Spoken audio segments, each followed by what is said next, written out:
Isang magandang araw po sa inyong lahat. Muli magkakaroon tayo ng pagbasa mula sa Aklat ng Mga Awit, Kabanata 18, Talatang 16 hanggang 24. Talatang 16. Siya'y nakaabot mula sa itaas. Kinuha niya ako. Mula sa maraming tubig ay sinagip niya ako. Talatang 17.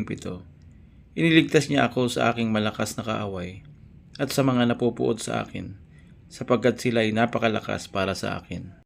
Talatang 18.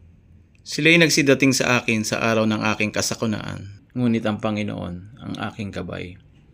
Talatang 19. Inilabas niya ako sa maluwag na dako. Iniligtas niya ako sapagkat sa akin siya'y nalulugod. Talatang 20. Ginantimpalaan ako ng Panginoon ayon sa aking katuwiran, ayon sa kalinisan ng aking mga kamay, ako'y kanyang ginantihan. Talatang 21. Sapagkat ang mga daan ng Panginoon ay aking iningatan, at sa aking Diyos ay hindi humiwalay na may kasamaan. Talatang 22. Sapagkat lahat niyang mga batas ay nasa harapan ko, at ang kanyang mga tuntunin sa akin ay hindi ko inilayo.